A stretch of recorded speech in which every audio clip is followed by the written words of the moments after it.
अस्सलाम वालेकुम पाकिस्तान, कैसे हैं आप सब लोग। उम्मीद करती हूँ आप सब खैरियत से होंगे। मुबारक हो आपको पाकिस्तानियों, आपकी जीत हुई है 8 फरवरी को। जो आपने कर दिखाया, शाबाश मेरे पाकिस्तान।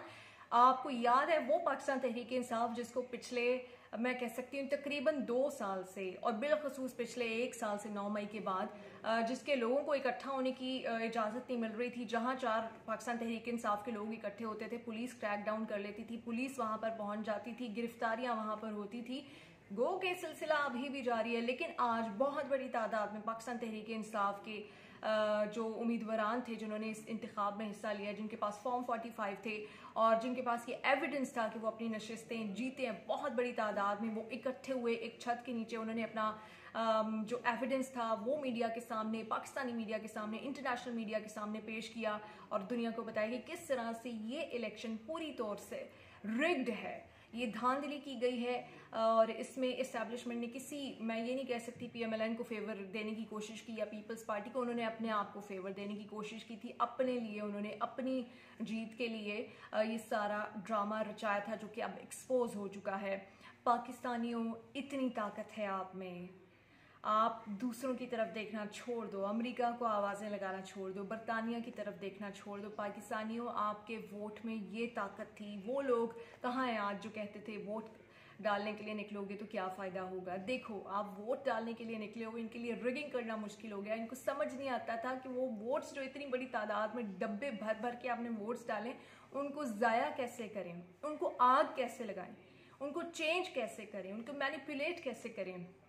ये है आपकी ताकत, ये है अवाम की ताकत। कोई बैरूनी ताकत आपकी मदद को नहीं आएगी पाकिस्तानियों। सारी ताकत आप में है, सारी जुर्रत आप में है। आप बदल सकते हो पाकिस्तान। और अभी ये फर्स्ट स्टेप है। यहाँ पे आपको ये मैं इसलिए बता रही हूँ कि आपको खुशी होना जरूरी है कि आपने कुछ किया है जिंदगी में। हमेशा पाकिस्तानियों को बुरा भला कहा जाता है, इनको करप्ट कहा जाता है, चोर कहा जाता है, पता नहीं क्या क्या कहा जाता है। नफरतें आपने समेटी हैं, लेकिन ये मोहब्बतें आपका हक बनता है कि आपको बताया जाए कि आप कितने सुपर्ब हो, आप कितने अच्छे हो पाकिस्तानियों। खैर, वापस आती हूँ। अब ये फर्स्ट स्टेप था। अब आपने हफ्ते को एहतजाज में शामिल होना है, भरपूर एहतजाज करना है, पुरअमन एहतजाज करना है। कोई गाली, कोई थप्पड़, किसी को धक्का, कोई आग शाग, कुछ नहीं।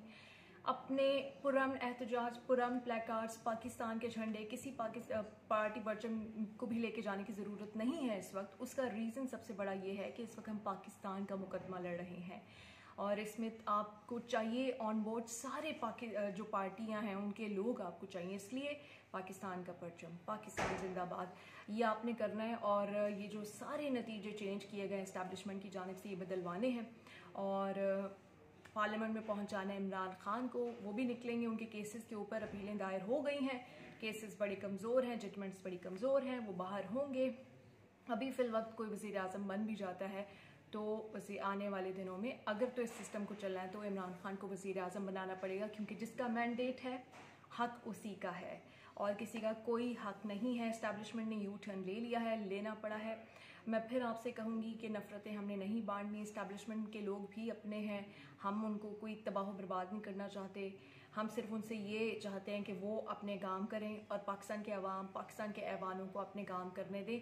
और अपने नुमाइंदों से आपने कहना है कि सड़कें, ये वो ट्यूबवेल, ये आपके काम नहीं है। ये लोकल बॉडीज़ के जो नुमाइंदे होते हैं उनके काम होते हैं। ये नायब, नाजिम, नाजिम, काउंसलर, ये उनके काम होते हैं। आपने बैठ के ऐवान में कानून साजी करनी है, आपने बैठ के ऐवान में पॉलिसीज़ बनानी है, पॉलिसीज़ बनानी है, सिस्टम को मजबूत करना है, कानून को मजबूत करना है, अपने ऐवान को मजबूत करना है, ताकि आपको ज़रूरत ना पड़े बैरूनी ताकतों की, आपको ज़रूरत ना पड़े इस्टेब्लिशमेंट की। मौलाना फजलुर रहमान के साथ जो PTI का इत्तेहाद हुआ है उसके ऊपर काफ़ी सारे लोग इस वक्त बातें कर रहे हैं, लेकिन कोई मसला नहीं है। फिर यही कहूँगी, ना कभी किसी को आगे डीजल कहिएगा, ना वो आपको यहूदी एजेंट कहें। दोनों तरफ से गलतियाँ थी, नहीं होनी चाहिए। इख्तिलाफ जो होना चाहिए वो मेरिट पे होना चाहिए, पॉलिसीज़ के ऊपर होना चाहिए, ज़ातियात पे नहीं होना चाहिए, किसी के मज़हब पे नहीं होना चाहिए, किसी की ज़बान पे नहीं होना चाहिए, कोई दिखता कैसा, किसी की जेंडर कैसी, इस पे नहीं होना चाहिए। हमने पाकिस्तान को ये जितने भी नासूर हैं, गलाजत के, गंदगी के, बदतहजीबी के, इससे भी आगे लेके जाना। ये जो पोलराइजेशन है, ये जो तकसीम है, तकसीम दर तकसीम है, इसको ख़त्म करना है। लेकिन सब कुछ आहिस्ता आहिस्ता होगा।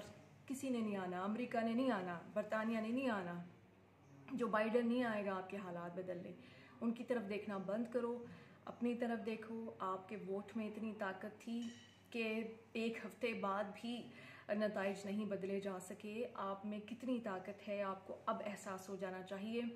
जिस जिस जगह हो, जो जिस इदारे में है, वहाँ पे ईमानदारी से काम करना शुरू कर दे। जो लोग ईमानदारी से काम नहीं कर रहे, उनका रिकॉर्ड रखो, उनकी शिकायत करो, उनके खिलाफ जो एक्शन ले सकते हो लो। अब चुप नहीं रहना, लड़ना है, तरीके से लड़ना है, पुरअमन अंदाज में लड़ना है, लेकिन अब चुप नहीं रहना। आप चाहते हो अपने बच्चों को ऐसा पाकिस्तान देके जाना, आज किसी की बहन बेटी के साथ कुछ हो जाए, खुदा न खास्ता, जा सकती है वो पुलिस के पास शिकायत करने।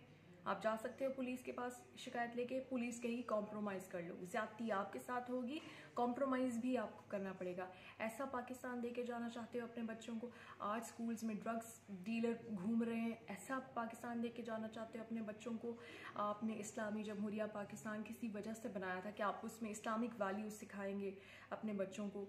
क्या ये जो आज पाकिस्तान हो चुका है, ऐसा पाकिस्तान देके जाना चाहते हो जिसमें बदतहज़ीबी है, जिसमें हर तरह की मुनाफिकत है, जिसमें हर तरह की बेईमानी है?